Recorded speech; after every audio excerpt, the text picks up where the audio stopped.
Kace ba za ka taba sauya jam'iyya ba kuma ba za ka daga wata tutar ba.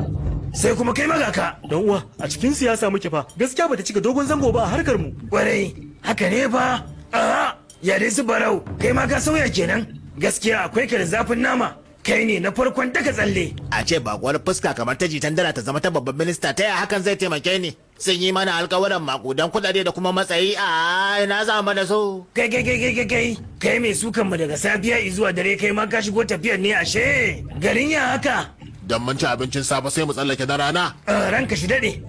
Ka ce dai duka 'yan majalisan ka kawo nan. To shi shugaban yana ina ne wai?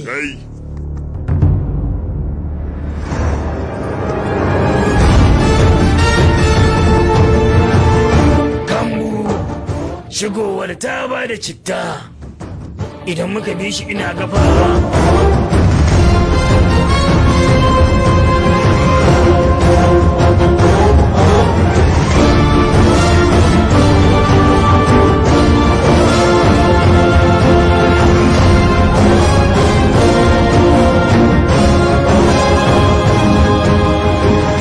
Ya sunanka?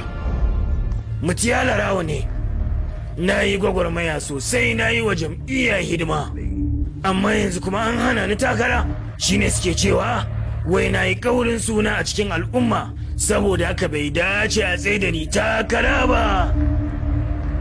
Asalin abin da ya faru shine fili na mamaye mai girman eka 100 na sheke wasu mutane da suka kalubalance ni. Idan ba mu mamaye filaye muka yi shiƙa ba, wace siyasar muke? Me amsar ka ga al'umma? Na nemi titi a wajen gwamnati, aka ce a'a. Na nemi aikin tashar jirgin ƙasa, aka ce a'a. Na zo na nemi aikin charminar, shi ma wai a'a. Shashashar al'umma, duk abin da muka faɗa musu sai su yadda. Kai me kace? Me yasa za mu saurari wannan al'ummar mara amfani? Lissafinsu shine nawa za su samu a kowace ƙuri'a. Mu kuma nawa za mu samu bayan dafe kujera ne lissafinmu. Duk wanda ya bi wannan lissafin bai taɓa faduwa ba a siyasa. Kashi 80% na mutanen mazabata sun kasance 'yan kabila ta ne, saboda haka dan kada na fadi sai in ce musu yanzu ku so kuke ku zubar mana da kimar kabila.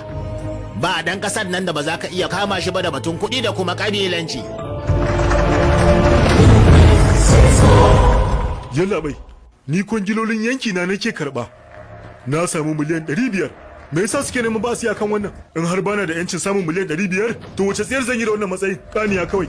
Kuma ma dai shekara 10 a ƙarƙashin tutar jam'iyya guda, gundura gare shi. Da alamu ma nan zai fi romo-romo. Shi yasa na zo nan domin samun sauyi.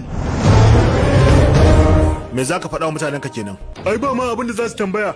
Daga kudin da na samu na riga na kashe miliyan 10 a kayan wasan cricket da kuma na'urorin laptop ai. Ka san sabuwar sara ta magana kuwa?